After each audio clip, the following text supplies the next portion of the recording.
Hi. Welcome back to PageFly video tutorial series. Today's video will help you understand exactly how PageFly elements are structured and then help you build your page quickly.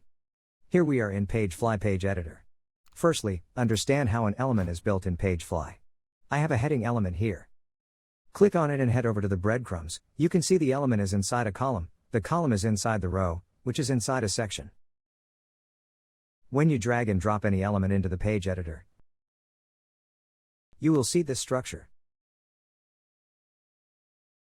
Now we will dig into how to build layouts in PageFly in the right way.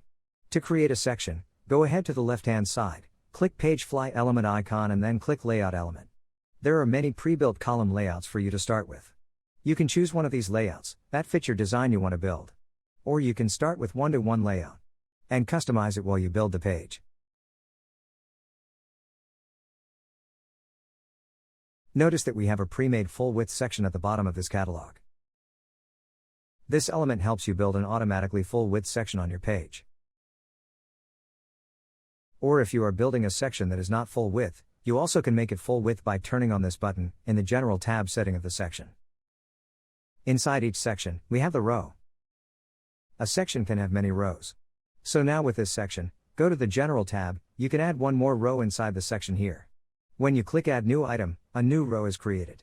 When you click this duplicate icon, the created row will look the same to the row you just duplicated. Or you can delete the row like this. Each row in the section presents a part of the content of the section. And you shouldn't add many rows inside the section.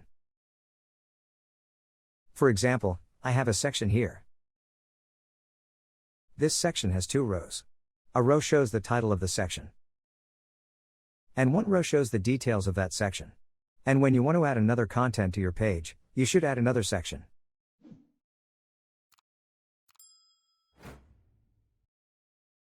You can change the spacing between rows by adjusting the bottom margin of the top row.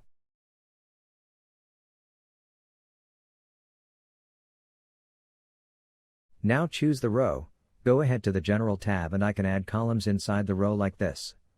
Or you also can click the plus icon at the left edge or right edge of the column to add more columns inside the row.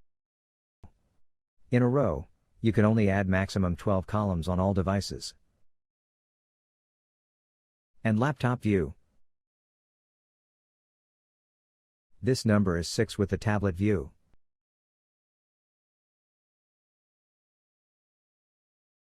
And 4 with mobile view. You can change the number of columns in each row. And don't worry, it will not affect the layout on other devices. Scroll down, you can change the position of content in the row. This option is turned on automatically. And you can change the column spacing here, that is 30 pixels by default. And 60 pixels maximum. When you delete columns,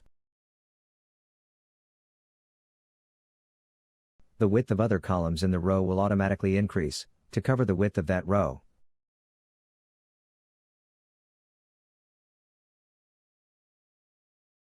You can also change the width of any column like this. Change until the width of the next to column reaches the minimum. Remember that, you can change the width of column on each device, without affecting other devices. Now I will switch to the Styling tab. Here you can change the background to column, row and section. For example, I change the background color of the column. Similarly, change the background color of the row. The layout on devices in PageFly is automatically responsive.